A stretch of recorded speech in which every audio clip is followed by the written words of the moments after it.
bonsoir à tous selon le pays et l'heure à laquelle vous nous écoutez. Bienvenue dans Bola Latina, le podcast 100% football latino de la rédaction de Lucarne Opposée. Comme d'habitude, je vous encourage à continuer d'interagir avec nous sur Facebook, Twitter, YouTube, etc. Enfin bref, tous les réseaux sociaux sur lesquels on se trouve. On le dit à chaque fois, vous êtes toujours plus nombreux à relayer nos différents podcasts, à les liker, à les retweeter et à nous donner des retours positifs. Et ça, c'est très important pour nous, que ce soit positif. D'ailleurs, n'importe quel retour, nous les prenons pour nous améliorer. Enfin, en tout cas, merci beaucoup. Sachez également que le second numéro de Lucarne Opposée est désormais disponible sur notre site. Un dossier football féminin sauce LO, une rétro 1984, des tas d'histoires et de culture foot au sommaire. Franchement, objectivement, si vous ne vous le procurez pas, vous ratez quelque chose. C'est du lourd, du très très lourd qui est au programme de ce Bola Latina numéro 4, puisqu'il s'agit d'une édition spéciale Copa Libertadores 2018. La légendaire compétition sud-américaine débutera sa phase de poule le 27 février, des poules que nous allons détailler pour vous, chers auditeurs et auditrices. Vous en avez de la chance, non ? Enfin bon, allez, un peu de sérieux, on s'ouvre tout de même l'appétit avec les noticias.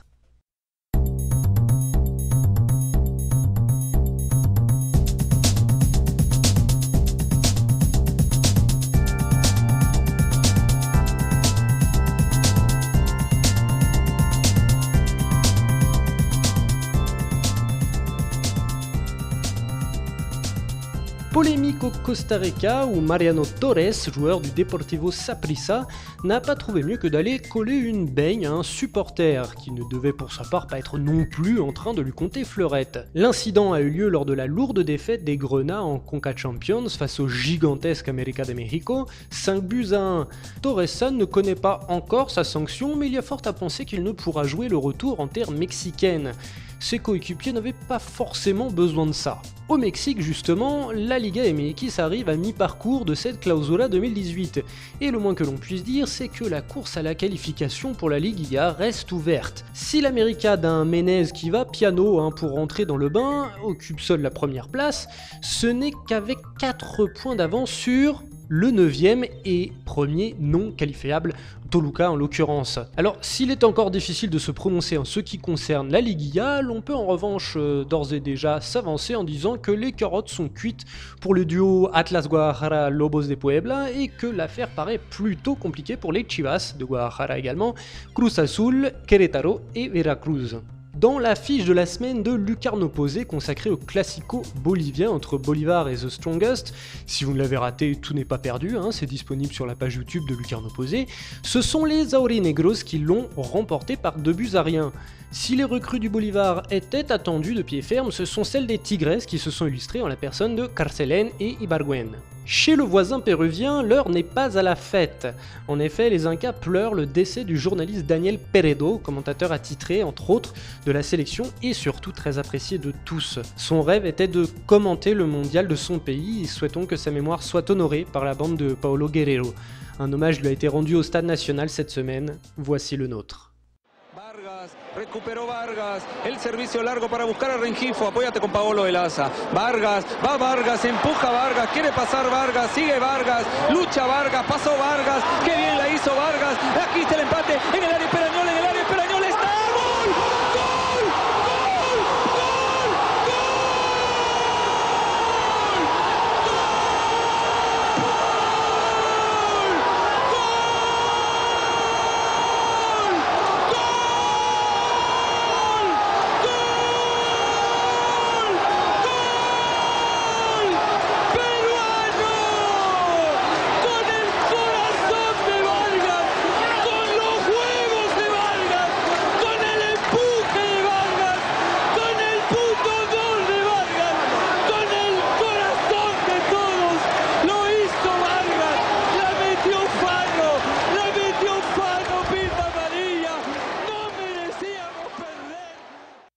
En Argentine, Boca continue d'écraser la concurrence avec une froideur effrayante, mais déchaîne également les passions dans les médias. Entendons-nous bien, une masse immense de mastiqueurs de bife chorizo est pour Boca, les instances sont plus ou moins ouvertement pro Boca, et le président de la République, Macri, est tout simplement l'ancien président de Boca. De quoi attiser suspicion et jalousie de la part de ses adversaires, River en tête bien évidemment. Mais je ne saurais mieux l'expliquer que l'article de Nicolas Cougo sur le sujet sur le site de Lucarno Posé. Et au milieu coulent les polémiques, comme le dit si bien le titre. Du côté de Rio, Flamengo a remporté sans suer la Taça Guanabara face au modeste Boavista. Les autres historiques font actuellement très pâle figure, vous voyez plutôt Vasco et Fluminense ne sont même pas sortis de leur groupe. L'on rappelle que le championnat carioca fonctionne en plusieurs parties, la Taça Guanabara n'étant que la première. Et il reste donc du temps à nos cancres carioca pour se refaire la cerise. Les fondations ancestrales de la Libertadores ont tremblé cette semaine. La CONMEBOL a en effet annoncé que les finales se joueront en un seul match sur terrain neutre à compter de l'édition 2019. Un changement d'une tradition qui, c'est un avis un peu subjectif certes, faisait une bonne partie du charme de cette légendaire compétition. Enfin, je ne me sens tout de même pas si seul que ça puisque la perte de ces finales aller-retour fait grogner énormément de monde sur le continent.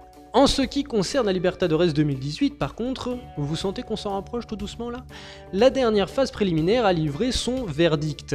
Santa Fe écrase le Santiago Wanderers, le Nacional se défait de Banfield dans la douleur, Junior Barranquilla a également trimé pour écarter Guarani, et enfin, Vasco a carrément frôlé le ridicule et l'élimination en laissant Jorge Wilstermann revenir à égalité alors que les Brésiliens comptaient 4 buts d'avance en début de partie. Ça passe finalement au péno pour le géant de la colline. Jorge Wilstermann et Banfield sont donc reversés en Copa Sudamericana au détriment de Guarani et Santiago Wanderers. Bon, on y est là. On l'attaque ou pas cette Copa Libertadores 2018 ? Allez, c'est parti.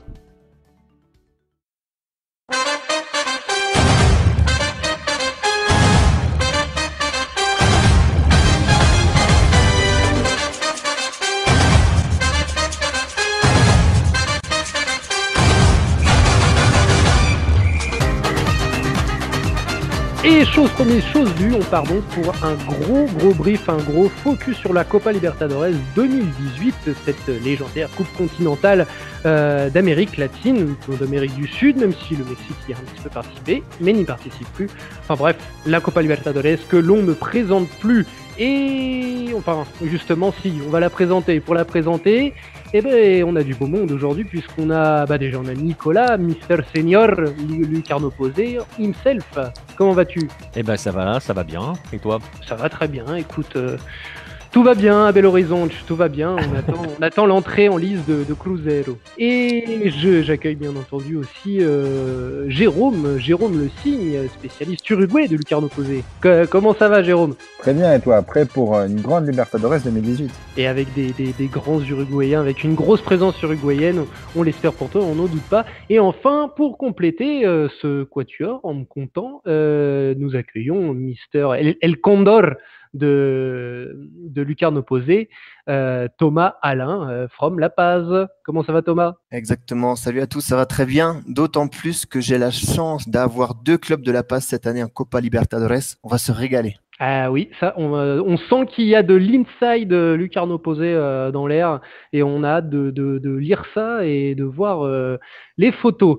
Eh bien écoutez, on va pas tarder plus que ça, parce que c'est un très très gros morceau qui nous attend, et ce que je vous propose, c'est d'aller voir ce qui va se passer en Libertadores, groupe par groupe, tout simplement.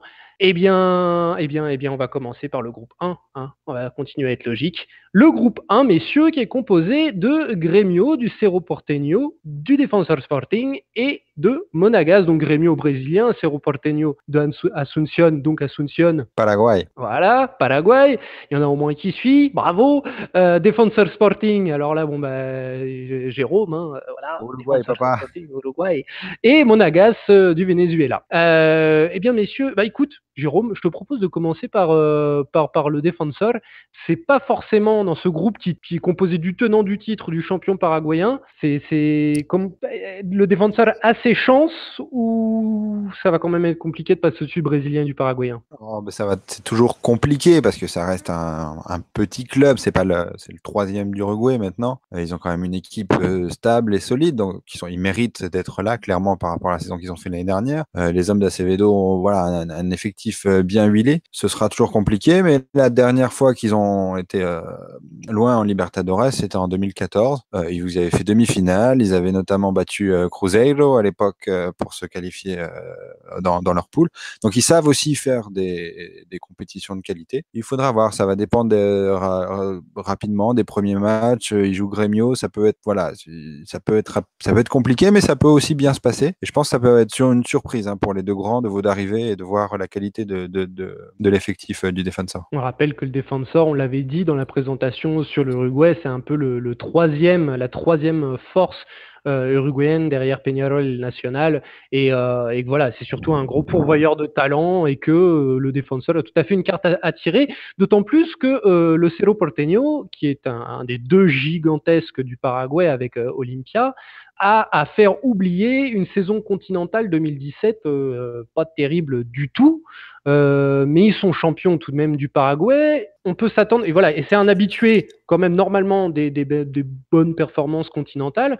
Qu'est-ce qu'on peut attendre de Cerro Porteño, Nicolas? C'est compliqué en fait de savoir ce qu'on peut attendre du Cerro Porteño parce que tu l'as dit, ils sont champions. Le souci c'est que tu en avais parlé dans un précédent podcast dans les brèves, notamment grâce à José Luis Chilavert, il y a eu des dommages collatéraux puisque l'entraîneur Leonel Alvarez s'est barré, il a été viré, ça s'est pas trop bien passé. Donc on va repartir sur un nouveau cycle, ce qui est paradoxal quand on sort d'une équipe championne. On va partir sur un nouveau cycle. Maintenant, ils ont trouvé vraiment un bon entraîneur puisque c'est Luis Zubeldia qui arrive. On l'a vu passer notamment du côté de la LDU.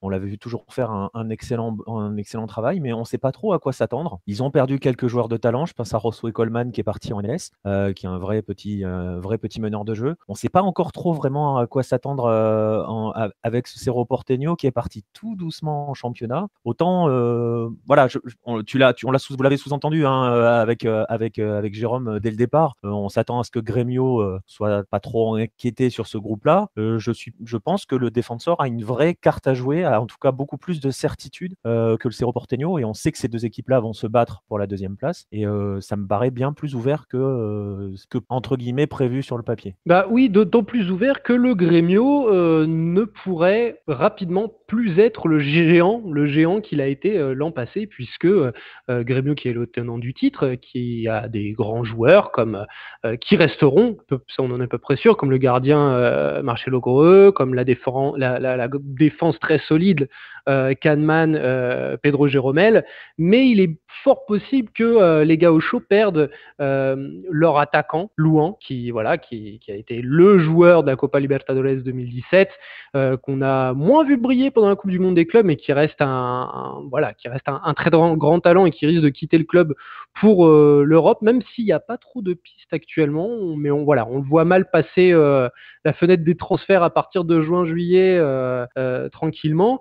Et Arthur, le milieu relayeur, un peu box-to-box, milieu défensif box-to-box du Grêmio, des grémistes, qui lui est actuellement pisté par Barcelone, les Catalans. Ça, c'est un secret de Polichinelle, c'est déjà sorti dans la presse. Donc voilà, le Grêmio, en effet, tu l'as dit, qui sera assurément le favori de ce groupe, mais qui rapidement pourrait ne plus avoir le même visage que l'an passé. D'autant plus qu'au niveau des recrues, pour le moment, c'est assez calme. Peut-être qu'on attend d'ailleurs du côté de Grêmio des ressources financières provenant éventuellement de gros transferts comme celui de Luan ou Arthur. Donc le Grêmio premier, j'ai envie de dire, oui, ce serait logique, mais voilà, sait-on jamais. Après, si je peux, juste sur le Grêmio, pour les avoir commentés sur la Recopa, ils ont fait sans Arthur. Il y a plus ou moins des bruits qui courent comme quoi, en fait, Arthur n'a pas joué parce que Barcelone fait un peu pression pour le préserver. On a cru comprendre aussi que si Arthur doit partir, ça ne sera pas avant la fin de l'année. Donc, ça suffit pour faire la campagne Libertadores. Tu disais Luan, s'il part, ça sera juin-juillet, mais la phase de groupe sera terminée, donc il l'aura faite. Et très honnêtement, là, ils font sans Arthur. Il manque de jambes, il manque de rythme. Ça se voit clairement. les mecs sont revenus très tard du mondial des clubs. Enfin, ils ont eu des vacances prolongées, voilà. Mais très honnêtement, ils se sont déjà bien adaptés. Le match retour face à Independiente, Grêmio l'a particulièrement bien géré. Ça s'est pas franchement beaucoup vu, hein, l'absence de Luan. Il leur manque par contre, tu parlais des recrutements.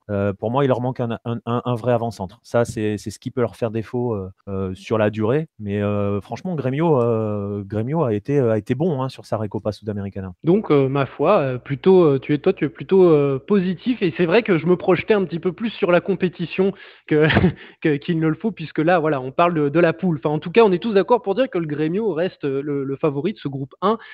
Grêmio est le favori, et il y a une quatrième équipe à ce groupe 1, même si on a un petit peu peur pour elle qu'elle fasse office de sparring partner. C'est le petit Monagas du Venezuela. J'avoue que j'ai beaucoup de lacunes en ce qui concerne le football, notamment de clubs vénézuéliens.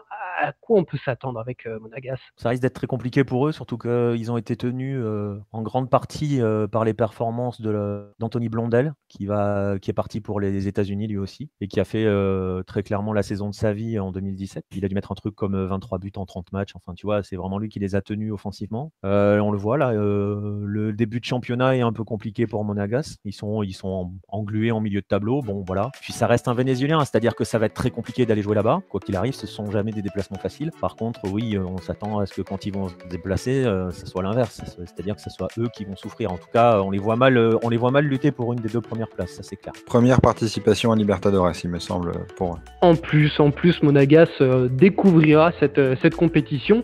Et bien, d'ailleurs, ça fait une très bonne transition, puisqu'on va passer au groupe 2, dans lequel il me semble, et je ne crois pas dire de bêtises, il y a aussi un novice. Alors, le groupe 2, il est composé de l'Atlético Nacional colombien, qui lui est tout sauf un novice en la matière, du Olivar, cher à Thomas, on va revenir dessus, de Colo-Colo, le club le gigantesque cacique de Santiago de Chile, et donc, il me semble, je ne crois pas dire de bêtises, un novice, l'équatorien, champion d'Équateur, Delfín. Un novice un peu mieux armé que les Vénézuéliens, ou ça va essayer d'être très compliqué pour Delfín? Ça va être compliqué pour Delfín. Ils sont mieux armés que les Vénézuéliens. Ils sont pas champions, hein, ils sont vice-champions d'Équateur. Ils ont perdu la finale face à Emelec. Ils avaient gagné la première partie du tournoi. Ils ont été la grande surprise, hein, en Équateur, très clairement. Ils ont fait une saison hallucinante. Ils n'ont pas de grandes stars, mais ils avaient de super joueurs. Malheureusement, il y en a quelques-uns qui sont partis, et des vrais cadres. Je pense à Chancellor en défense, qui est parti. Et ça va faire mal, parce que c'était vraiment le meilleur défenseur qu'il y avait dans le championnat équatorien l'année dernière. C'est un Vénézuélien pour le coup. Ils ont perdu Jordan Sierra, qui était un super joueur au milieu de terrain. Tu vois, ils avaient une épine dorsale avec ces 2 joueurs-là au centre de la colonne vertébrale, on va dire. Et ces 2-là sont partis. Bon, ça va être compliqué. Après, Sanguinetti, l'entraîneur, est uruguayen. Je vais pas la prendre à Jérôme. On sait que les entraîneurs uruguayens, les 3 quarts du temps, sont capables de fabriquer des équipes hyper équilibrées, hyper efficaces. On va voir. Ils ont été la sensation en Équateur l'année dernière. Je vais pas te dire qu'ils vont aller gagner la Libertadores, hein, faut pas abuser. Hein. Mais ils peuvent en piéger quelques-uns, très clairement. Donc voilà, un Delfín qui, comme tu le dis, sera un peu en mission commando dans cette Libertadores. En plus, avec un entraîneur uruguayen, on va aller sur le cliché, Uruguay égale combativité, esprit guerrier, etc. Pas si ça fait sourire Jérôme, ça fait rire Jaune ou pas, mais en fin de compte, un petit peu, mais il y a de ça, hein, quand on voit le parcours d'Independiente del Valle l'année dernière, il y a un peu de ça. Franchement, ça s'applique à Delfín, hein. Il y avait une grosse combativité, et c'est très efficace quand ça attaque. Bon, après, vous verrez, vous allez bien rigoler quand vous verrez l'avancante si vous le connaissez pas. Là, Tuca Ordóñez, c'est un joueur qui me fait rire, il ressemble à rien, mais pourtant il claque des buts, mais il ressemble vraiment à rien, vous verrez. Si ça donne de l'espoir si on veut être footballeur professionnel. Eh ben, un attaquant que pourra peut-être découvrir Thomas à La Paz, puisque Delfín se déplacera pendant cette phase de poule sur le terrain de Bolívar, le Bolívar de La Paz, qui ont donc l'une de ces équipes qui composent ce groupe avec l'Atlético Nacional et Colo-Colo. Alors l'Atlético Nacional et Colo-Colo, on va y venir, hein, c'est des habitués, c'est un peu des cadors continentaux. Bolívar, en tant que Bolivien, dans une moindre mesure, ça peut être plus compliqué, mais il y a eu de belles recrues. Alors, qu'est-ce qu'on peut attendre de ce Bolívar? Il y a eu de belles recrues du côté du Bolívar, et Leur chance, c'est peut-être de jouer Delphine lors du premier match, puisqu'ils se déplacent à Delphine la semaine prochaine.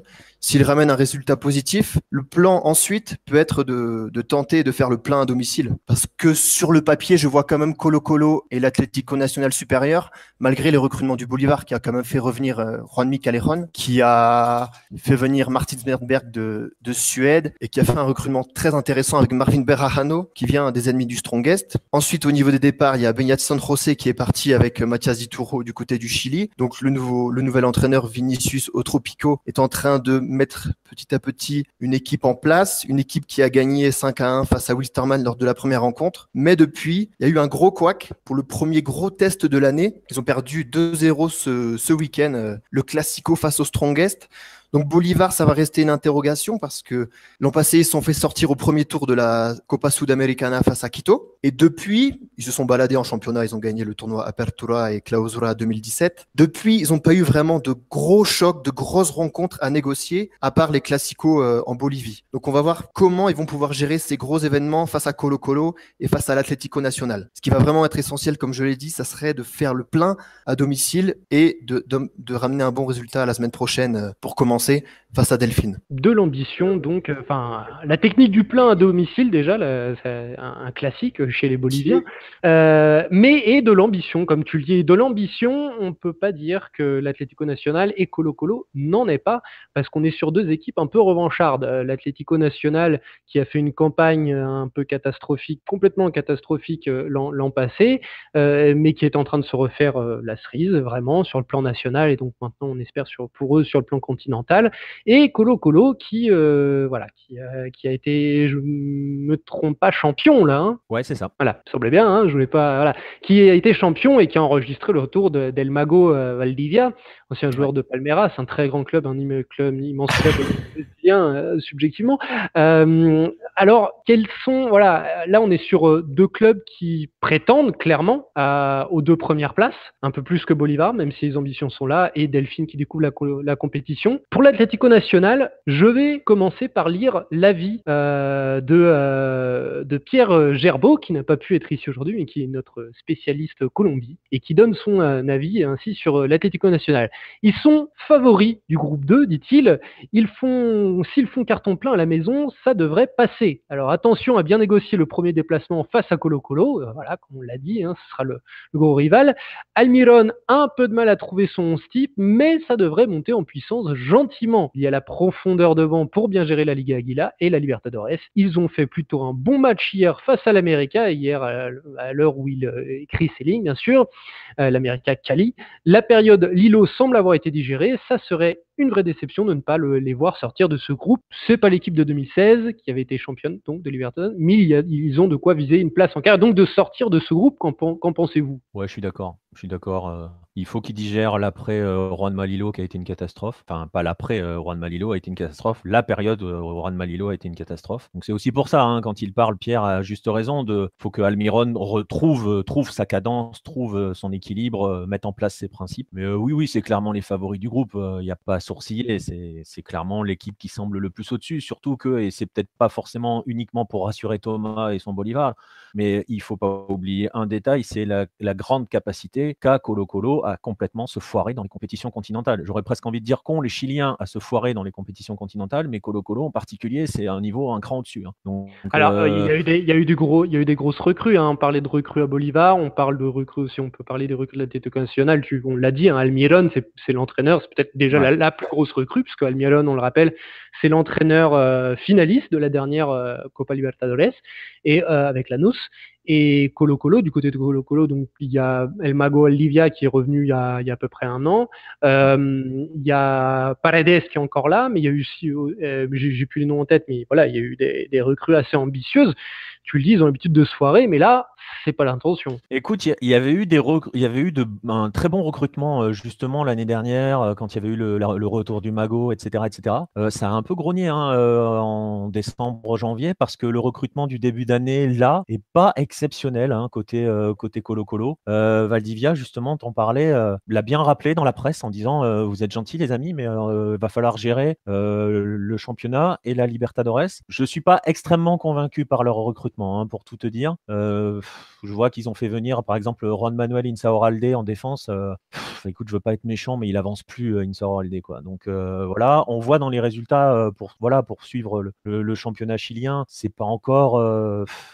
C'est pas hyper fluide, Colo-Colo. C'est pas là ce week-end face à Palestino, le week-end dernier, ils se sont bien fait bouger. Franchement, je suis pas encore 100% rassuré par cette équipe-là. Il n'y a pas il n'y a pas autant de garanties qu'on voudrait bien l'avoir. Ça reste quand même irrégulier. Ils ont été champions, mais ils ont été capables de bien se foirer sur des périodes de match l'année dernière. Il y a plus de, c'est bizarre à dire, mais il y a presque plus de certitude et de solidité, en tout cas sur le papier, du côté de l'Atlético Nacional. Et Pierre le dit bien, il y a une profondeur de banc. Et puis voilà, il y a le travail d'Almiron qui va finir par rapidement se mettre en place et qui va fonctionner parce qu'il n'y a aucun doute sur ses capacités. Je suis plus dubitatif sur ce Colo-Colo, surtout quand il va falloir gérer le calendrier qui va se charger. Et puis parce que je te dis, il suffit de regarder les dernières prestations en Libertadores de Colo-Colo. Ils sont capables de se foirer face à n'importe quelle équipe vénézuélienne. Donc dans un groupe comme celui-là, ils peuvent se foirer contre tout le monde, en fait. Et là, tu parles de calendrier. C'est vrai que du côté du Bolívar, donc qui a été double champion l'an passé,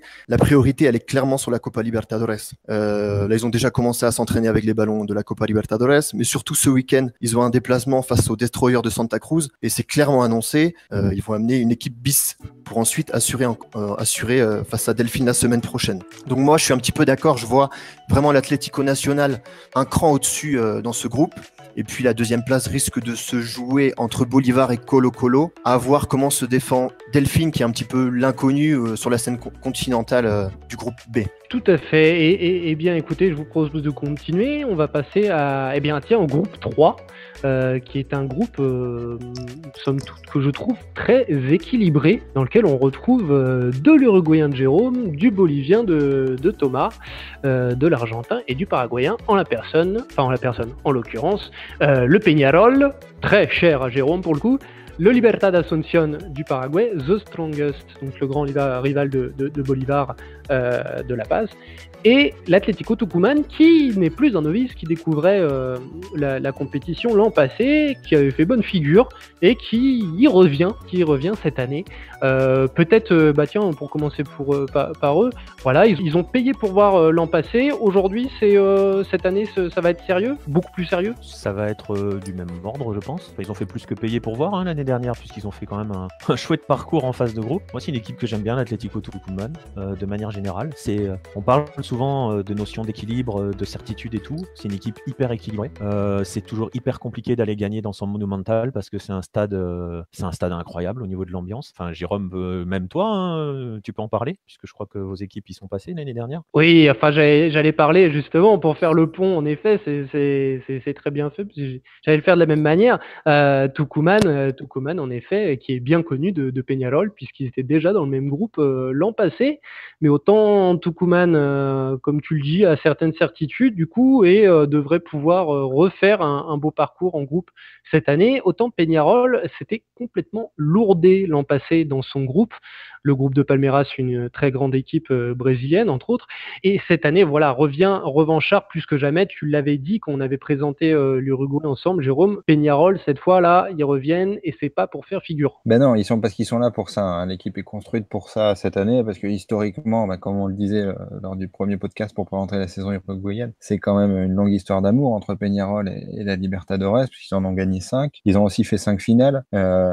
C'est l'équipe qui a perdu le plus de finales, mine de rien aussi, en ayant gagné 5 titres. Donc c'est une vraie grande équipe en Libertadores. Historiquement, la dernière finale date de 2011, et là ils sortent de quelques années où ils sont pas mal lourdés, notamment l'année dernière, avec le fameux 7-2 de mémoire contre Georges Wilstermann. 6-2, ouais, un très bon souvenir pour les Boliviens. Voilà. Donc là, l'équipe est plus construite avec un collectif d'expérience, avec l'Argentin Maxi Rodriguez, avec Sebocha Rodriguez, Christian Rodriguez, l'ancien du PSG. Voilà, avec des vrais... Walter Gargano. Walter Gargano, voilà, le nom m'échappait. Au milieu, une charnière en défense, Arias Formiliano qui marche très bien aussi. Guillermo Varela qui était à l'Eintracht Francfort et à Manchester United avant et qui est un excellent joueur aussi. Donc ils ont vraiment un très bon collectif. Après, c'est la Libertadores, donc il faudra voir les premiers matchs. Ils recommencent le premier match à aller chez les Pingouins en Bolivie, donc ça peut être toujours compliqué pour commencer. On verra assez rapidement comment ça se décante. Mais dans l'absolu, si on prend pas en compte les adversaires, disons, l'équipe est construite pour ça cette année et c'est vraiment leur objectif, leur obsession. Donc tu l'as dit, oui, Peñarol qui est là, qui n'est pas là pour beurrer les biscottes, mais c'est bien dit, hein. Mais et qui est là pour remporter le trophée, hein, pour de vrai, et qui, comme tu l'as dit, va faire son premier déplacement en Bolivie du côté de The Strongest, Tigre de La Paz, anciennement de Chumacero, puisqu'il a quitté le club pour Puebla au Mexique, de la Liga MX. The Strongest est un habitué, hein, de la compétition. Après les performances, ça dépend un petit peu des années. L'année dernière, ils étaient tombés en 8e de finale. Le départ de Chumacero fait mal, non? Encore, ça pourrait être pire parce que Chumacero, dans sa deuxième partie de l'année 2017, n'a pas été aussi convaincant, aussi brillant qu'il avait été auparavant avec The Strongest. Donc j'ai envie de dire qu'il est parti au bon moment. Et là, donc, de ce fait, The Strongest a choisi de recruter un petit peu à l'étranger. Donc ils ont recruté au Venezuela, ils ont recruté Christian Novoa au Venezuela, ils ont été recrutés en Équateur, en Colombie. Mais ils ont aussi fait revenir Jasmani Campos, international bolivien de Thaïlande, et ils ont recruté l'excellent Rudy Cardozo qui était allé en quart de finale avec Jorge Wilstermann. Donc c'est des noms qui claquent moins, on va dire, du côté du Bolívar, de l'ennemi du Bolívar. Mais on a vu ce week-end lors du Classico que l'équipe qu'a monté Carlos Ischia, quelque chose est en train de se créer, un collectif est en train de se créer, et c'était très agréable à suivre ce week-end. Donc l'an passé, The Strongest m'avait séduit et était tombé effectivement en 8e de finale face à Lanús, futur finaliste. Je crois que c'était 1-1 à La Paz, ils avaient perdu 1-0 en Argentine. Donc ce qui est sûr, la certitude, c'est que The Strongest sera là. Ça sera une équipe solide qui sera difficile à jouer à La Paz, comme d'habitude. Donc ça va être intéressant, c'est un groupe très ouvert. Et oui, très ouvert, comme tu le dis. Moi, je le trouve assez homogène, d'autant plus que le 4e larron, c'est le Libertad d'Asunción. Et le Libertad d'Asunción, c'est pas une équipe qui est là non plus pour beurrer les tartines. J'adore cette expression. Non, plus sérieusement, le Libertad, l'année dernière, en 2017, c'est un demi-finaliste de Copa Sudamericana. C'est donc un club qui est là pour rééditer une belle année continentale 2017, mais donc voilà, la réédité en 2018. Donc ça a l'air quand même d'un sérieux candidat dans ce groupe, Nicolas. Bah, c'est un Paraguayen, donc une fois qu'on a dit ça, on a tout dit. Quand tu te prends un Paraguayen dans une compétition continentale, tu fais jamais trop le malin. Oui, et tu l'as dit, ils ont fait une demi-finale de Sudamericana, éliminé par le futur vainqueur. Mais là aussi, un peu comme le Cerro Porteño, l'entraîneur d'alors est parti, c'était Fernando Robero, il est plus là, c'est Aldo Bobadilla qui a pris la place. Ils ont encore quelques talents, hein, ils ont perdu. Ils ont perdu Jesus Medina. Bon, ils ont une attaque d'anciens qui a une expérience folle et qui va encore faire des dégâts parce que c'est le principe de ces légendes-là, hein, Santiago Salcedo et Oscar Cardoso. Ils ont plus de 70 ans à eux deux, mais ça continue d'empiler des buts. Voilà, c'est le principe des légendes. On va voir comment Libertad, c'est un peu comme pour le Cerro Porteño, on va voir comment ils vont réenclencher, comment ils vont jouer, parce que normalement, l'héritage Fernando Robero est assez particulier.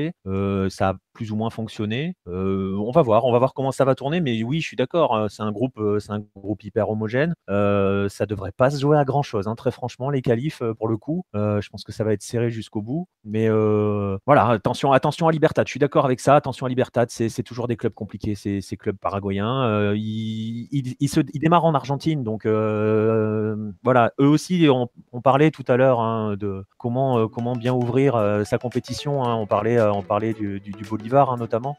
Ça va être le départ de Libertad à Tucumán peut aussi pas mal conditionner les choses. Donc à voir. Mais c'est vraiment, je pense que je suis assez d'accord avec les commentaires généraux. C'est un groupe hyper homogène. Un groupe homogène, et bien ma foi, j'ai envie de vous dire que le groupe 4 qui suit est lui aussi en partie très homogène, sauf que là on passe à un niveau un tout petit peu au-dessus. Excuse-moi pour le Peñarol, Jérôme, mais voilà, là le groupe 4, en tout cas au niveau du clinquant, il y en a. Voilà, le groupe 4 peut parler un petit peu de groupe de la mort déjà là. River Plate, Flamengo, Santa Fe et Emelec. Bon, Emelec peut-être un petit peu un cran en dessous, mais déjà River, Flamengo, Santa Fe, ça envoie du pâté. Biscotte. Décidément, je suis dans un registre très technique aujourd'hui. River, Nicolas, River semble s'essouffler un petit peu. Voilà, quand on dit River tout de suite, voilà, ça scintille, c'est River. La légende est là, mais cette année, on le voit, ils sont en difficulté en championnat.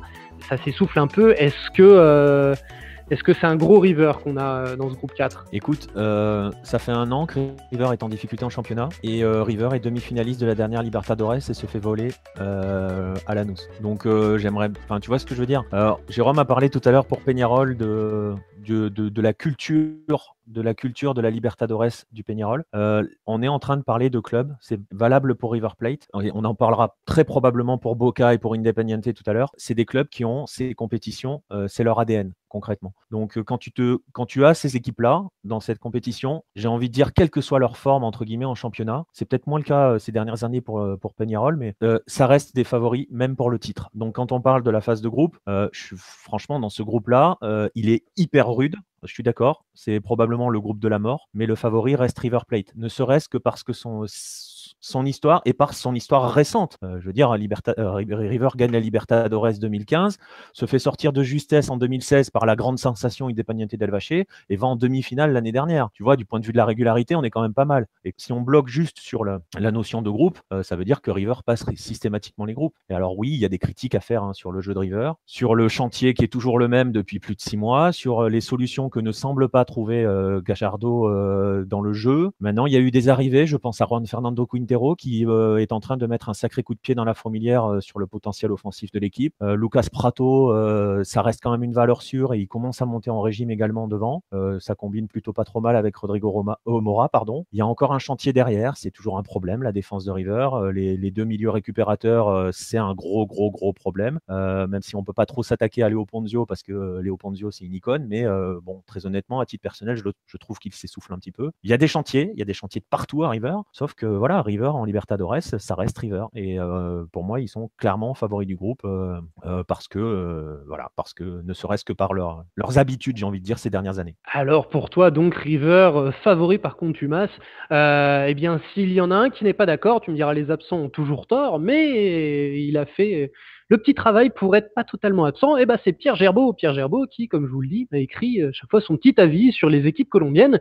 Et voici celle de Santa Fe, qui est donc dans ce groupe. Et autant dire qu'il n'est pas tout à fait d'accord, puisque pour lui, ils sont dans un groupe assez homogène. Alors là-dessus, il est d'accord avec nous, même si Flamengo par favori. Ils vont faire comme d'habitude, essayer de casser le jeu. Là, il parle de Santa Fe. Ils vont essayer de casser le jeu de l'adversaire sans être flamboyants. Ça risque d'être assez compliqué. En plus, ils sont dans une spirale totalement négative puisqu'ils ont perdu leurs 3 matchs de championnat.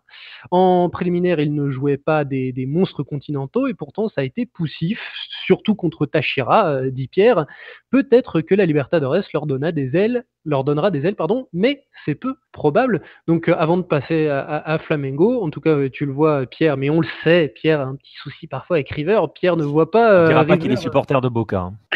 Pierre ne voit pas River favori et il voit peut-être une compétition un peu compliquée pour Santa Fe. D'accord avec ça. Par contre, là où il a, là où il a raison, par contre, et très honnêtement, je dis River est favori, mais c'est rude en face. On insiste bien, c'est vraiment le groupe de la mort. Et là où il a raison, c'est que si on doit chercher l'équipe la plus dégueulasse à avoir joué dans cette Libertadores, vous pouvez mettre votre billet sur Santa Fe, très clairement. Après, Santa Fe, j'ai presque envie de dire, ils ont en ces dernières années une culture du dégueulasse. Ils gagnent une Sudamericana en étant moche au possible. C'est ce que j'allais dire. C'est que le dégueulasse, c'est pas ce qui les a empêchés de remporter. Non. Très honnêtement, la Sudamericana qui gagne la finale face à Huracan, c'est probablement l'une des pires finales en aller-retour que j'ai jamais vues de toute ma vie. C'était une catastrophe, mais ça gagne. Et Santa Fe, ça va être dégueulasse. Il l'a très bien dit, il a raison. C'est exactement ça. C'est une équipe qui détruit le jeu de l'adversaire, mais qui peut s'en sortir. Ils ont Wilson Morello qui est en train de retrouver sa capacité à marquer des buts, et donc Santa Fe, ils vont être capables de gagner des matchs 1-0 avec un seul tir dans le match. Donc oui. Et Santa Fe sur ce genre d'équipe-là en phase de groupe, c'est toujours emmerdant, très clairement. Santa Fe donc qui s'attellera à cette grande tâche de détruire le jeu de ses adversaires, et notamment détruire le jeu de l'équipe qui pour lui est le favori de ce groupe. Personnellement, je ne sais pas si c'est le favori par rapport à River, mais en tout cas, oui, c'est une très grosse équipe. Il s'agit des Brésiliens chers à notre ami Marcelin Chamoin, les Brésiliens de Flamengo.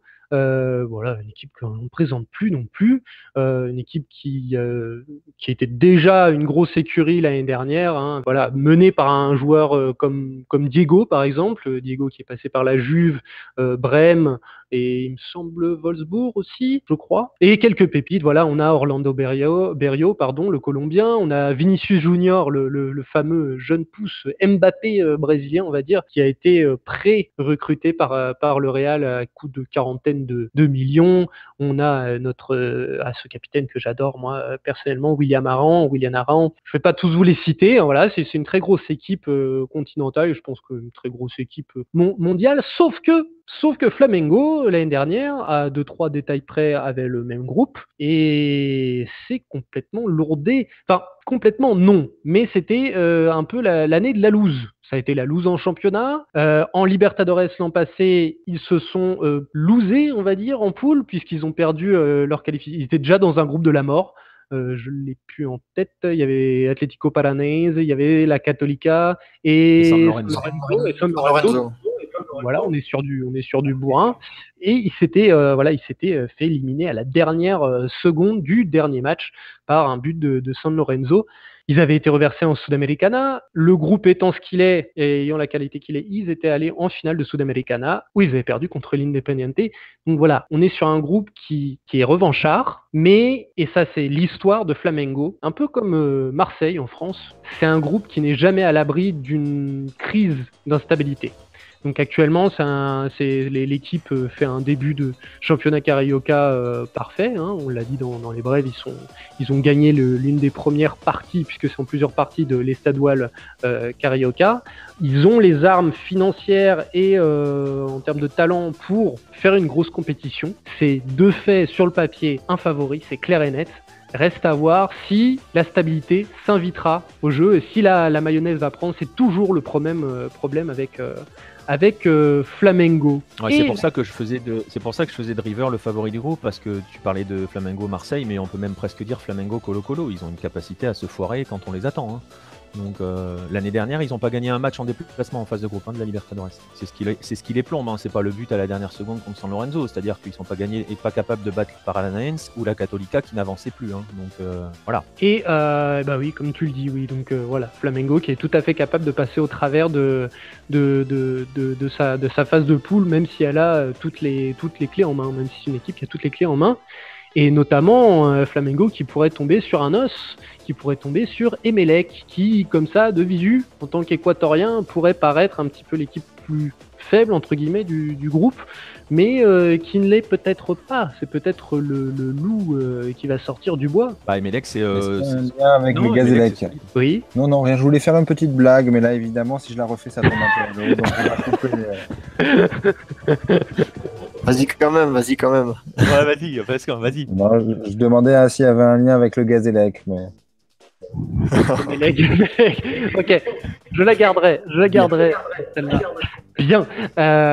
Donc, pour en revenir, est-ce que, du coup, pour faire un lien avec le Gazélec, est-ce que Emelec aura assez de gaz pour faire péter ce groupe ? Ah, magnifique, surtout quand on parle d'un club qui est surnommé l'Ampoule. Donc, bah écoute, Emelec, oui, ça paraît le plus petit dans ce groupe-là, mais je pense que tu l'aurais mis dans un autre groupe. Il était clairement candidat pour prendre une des deux premières places. C'est quand même la 9e participation consécutive à la Libertadores. C'est jamais arrivé dans l'histoire du club que ça un tel nombre. D'habitude, au mieux, ils avaient fait 4 ou 5 fois consécutives. Beaucoup de certitude dans le jeu. Champion sortant en Équateur, auteur d'une très belle deuxième partie de saison avec quelques très bons joueurs. Je pense à Brian Angulo, à Marlon de Jesus ou à Marcos Mondaini. Ils ont eu une très grosse perte qui est Fernando Gaibor, que l'on a vu avec Independiente en Recopa et qu'on va voir avec Independiente en Libertadores. L'année dernière, ils ont été faire match nul, si j'ai bonne mémoire, au Monumental contre River, parce qu'ils étaient déjà dans le groupe de River l'année dernière. Je pense que dans un tel groupe, ils peuvent prétendre à jouer la 3e place. Je sais pas s'ils arriveront à jouer une qualif ou pas. L'année dernière, ils se sont qualifiés devant des Colombiens Colombiens. C'était qui les Colombiens qui étaient dans le groupe? Medellín, Independiente Medellín. Donc ils peuvent lutter, je pense, à armes égales avec les Colombiens. Mais bon, voilà, le problème c'est que devant il y a River et il y a Flamengo qui à mon avis vont être devant. Oui, comme tu le disais, devant, même s'il y a du talent du côté des Mélèques, devant, c'est un peu ce qu'on a dit, il y a de la tradition, tout de même. Ouh, je sens que vous avez besoin de souffler, mes amis. Alors on ne se dit pas au revoir tout de suite, mais je vous laisse un petit quart d'heure pour faire un petit pipi et boire un coup, dans le sens que vous voulez. Et puis on se retrouve tout de suite pour la seconde partie de ce Bola Latina spécial Libertadores. À toutes les amis.